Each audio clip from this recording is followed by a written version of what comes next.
অনেকে প্রশ্ন করেছেন ঝাড় ফুঁক করা যাবে কি? অবশ্যই অবশ্যই ঝাড় ফুঁক করা যাবে। তাবিজ তদবির ব্যবহার করা যাবে কিনা? অবশ্যই অবশ্যই ব্যবহার করা যাবে। যারা বলতেছে ঝাড় ফুঁক করা যাবে না, তাবিজ তদবির ব্যবহার করা যাবে না, এগুলো একেবারে গণ্ড মূর্খ। এই মূর্খের দল সব সময় আমি একটা জিনিস দেখেছি, যারা বাংলাদেশের হক এবং হক্কানিয়াতের সঙ্গে সুপরিচিত সবাই বিশ্বাস করে যে এরা হক নিয়ে আসে, তাদের বিরোধিতা করাই যেন এই তাবিজের বদনাম করা পার্টিদের কাজ।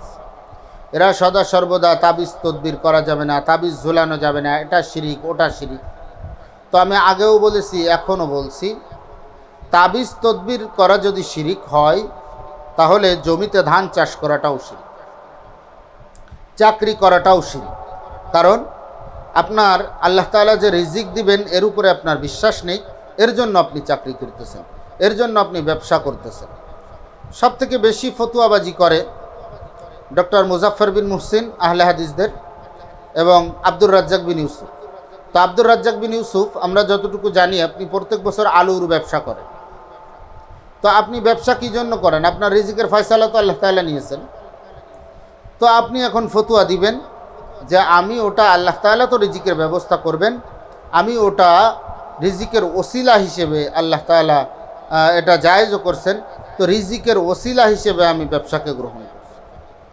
তো আপনি যেমন রিজিকের ওসিলা হিসেবে ব্যবসাকে গ্রহণ করছেন, চাকরিকে গ্রহণ করছেন, ক্ষেত খামারকে ব্যবহার করছেন, তো আমি রোগ নিরাময়ের ক্ষেত্রে আল্লাহ তাআলার উপরে বিশ্বাস করি, তো আমি ঝাড় ফুঁককে কেন ওসিলা হিসেবে গ্রহণ করতে পারবো না? এটার একটু জবাব দিবেন। ঝাড় ফুঁক আমরা অনেকেই করি, তবে আমাদের কিছু কিছু বিষয়ে ভুল আছে। আমরা দৌড় দিয়ে চলে যাই, আমাদের একটু পেটে ব্যথা করতেছে, মাথায় যন্ত্রণা করতেছে, চোখে একটু সমস্যা হয়েছে, আমরা দৌড়ই চলে যাই বড় হুজুরদের কাছে বা একজন ইমাম সাহেবের কাছে। এটা আমি বলছি না যে যাবেন না, যাবেন অবশ্যই, কিন্তু আপনি একটা কথা মনে রাখবেন, এই বড় হুজুরের থেকে, ইমামের থেকেও আপনার ঘরের ভিতরে এরকম বড় ঝাড়ফুঁক করা লোক রয়েছে। আপনার ঘরের ভিতরে যদি পর্দানশীল নারী থাকে, মা থাকে, বা আপনি নিজেও যদি 5 ওয়াক্ত নামাজি হন, তাহলে আপনি সূরা ফাতিহা পড়ে বা বিসমিল্লাহ 7 বার পড়ে এটা দম করে দেন পানিতে, এটা খান, ইনশাল্লাহ আল্লাহ তাআলা হয়তো শেফা দান করবেন। এর থেকেও বড় ঝাড়ফুঁক করা বড় ঝাড়ফুঁক করা কবিরাজ আপনার ঘরের ভিতরে আছে। আপনার ঘরের ভিতরে যে ছোট ছোট বাচ্চারা আছে, যারা সূরা পড়তে পারে, সূরা ফাতিহা পড়তে পারে, বিসমিল্লাহ পড়তে পারে, যাদের এখনও গুনাহের অ্যাকাউন্ট চালুই হয়নি, তাদের কোনো গুনাহ করলেও তাদের আমল নামায় ওঠে না। আপনার পেটে ব্যথা করতেছে, মাথায় যন্ত্রণা করতেছে, এরকম ছোট বাচ্চার কাছে গিয়ে সূরা ফাতিহা পড়ে পানিতে ফু দিয়ে নেন, খেয়ে নেন। আপনি নিজে পারলে আপনি নিজে পড়ে খেয়ে নেন, নিজে পড়ে পানিতে ফু দিয়ে খেয়ে নেন। চোখ যদি সমস্যা হয় চোখে মেরে দেন, এবং সঙ্গে সঙ্গে সুন্নাত হিসাবে অন্য কোনো ঔষধও সেবন করুন। আবার এরকম ঘাড়তাড়ামি করা যাবে না যে আল্লাহ তাআলার কোরআনের ভিতরে সব কিছুর শিফা দিয়েছেন, তো আমি শুধু কোরআন দিয়েই চিকিৎসা নেব, এরকম ঘাড়তাড়ামি করা যাবে না। সুন্নাত হিসেবে ঔষধও সেবন করতে হবে।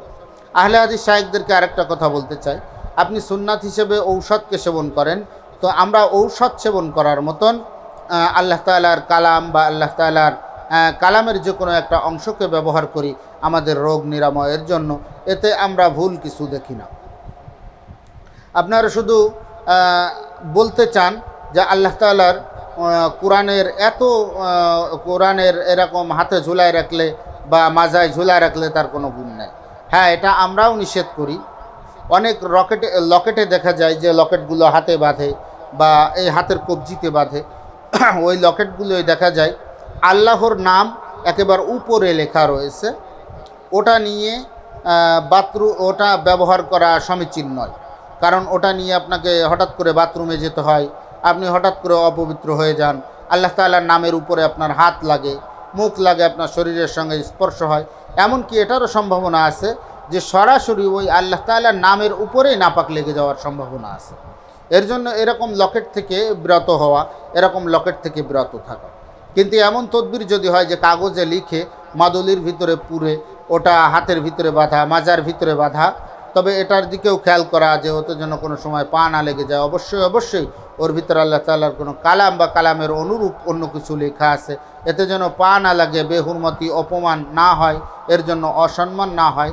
এর জন্য আমাদেরকে একটু চেষ্টা করতে হবে যেন এর থেকে বেঁচে থাকতে পারি। না ঝুলাতে পারলে তো খুব ভালো, আপনি ঝুলায়েন না, আপনি নিজে দম করে পড়েন, সূরা ফাতিহা পড়ে ফু দিয়ে পানি খান, বা রোগ নিরাময়ের জন্য আপনি চেষ্টা করেন। না ঝুলানো তো অনেক ভালো, তো ঝুলাইতেও যদি হয় তাহলে ওটার প্রতি বিশেষভাবে খেয়াল রাখা এবং যত্নশীল হওয়া যেন আমার দ্বারা কোনো অপমানমূলক কাজ ওই কালামের সঙ্গে না হয়। কিন্তু আপনি যে ঢালাওভাবে শিরিক বলে দিবেন, শিরিক বলার কোনো সুযোগ নেই।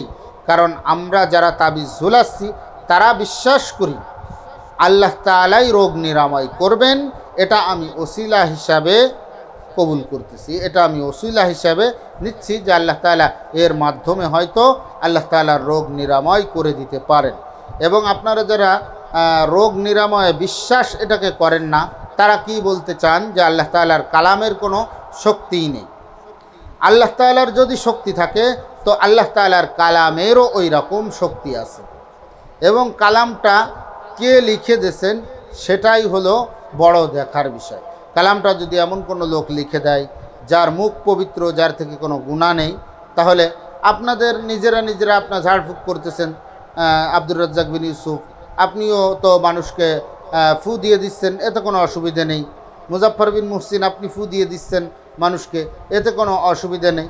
আর আপনাদের কথাবার্তা শুনলে মনে হয় যে আপনারাই হলো একেবারে সর্বজ্ঞানী, সবজান্তা, আপনাদের থেকে বড় জ্ঞানী আর পৃথিবীতে নেই। আপনারা কথায় কথায় দেখি এখন সোশ্যাল মিডিয়ায় দেখা যায় অমুক থেকে এলেম নেওয়া যাবে না, অমুক থেকে এলেম নেওয়া যাবে না, অমুক থেকে এলেম নেওয়া যাবে না, তমুক থেকে এলেম নেওয়া যাবে না। আরে গাধা, আপনার তো বুঝতে হবে আপনি যদি আপনার কোনো উপকারী ইলিম, সেটা দিনের হোক বা দুনিয়ার হোক, সেটা মুচির কাছে পাওয়া গেলেও তো সেই এলেমটা নেওয়া যায়। অথচ আপনি এখন সরাসরি বলে দিচ্ছেন মুফতি আমির হামজা থেকে এলেম গ্রহণ করা যাবে না, মিজানুর রহমান আজহারি থেকে এলেম গ্রহণ করা যাবে না, ডক্টর এনায়েতুল্লাহ আব্বাসী থেকে এলেম গ্রহণ করা যাবে না, সব এলেম গ্রহণ করতে হবে। প্রফেসর আসাদুল্লাহ আল গালিব কোরআন সহি করে পড়তে পারে না। ব্রাদার রাহুল, আপনাদের সব থেকে বড় পণ্ডিত, আপনাদের সব থেকে বাহাজবাজ, আপনাদের সব থেকে তর্কবাজ, এর থেকে এলেম গ্রহণ করতে হবে। যার একবার সূরা ফাতিহা পড়তে গেলে 7 বার দাঁত পড়ে যায়, কার থেকে এলেম গ্রহণ করতে হবে? তো আপনাদের আব্দুর রাজ্জাক বিন ইউসুফের কাছ থেকে এলেম গ্রহণ করতে হবে, যে এখনও কোরআনটা সহি করে পড়তে পারে না। মুজাফফর বিন মুহসিনের কাছ থেকে এলেম গ্রহণ করতে হবে, যে এখনও কোরআনটা ঠিক মতন পড়তে পারে না, কথার ভুলভাল উত্তর দেয়। আকরামুজ্জামান বিন আব্দুস সালাম, এর কাছ থেকে এলেম গ্রহণ করতে হবে, যে হাদিসের তরজমার ক্ষেত্রে ভুল করে।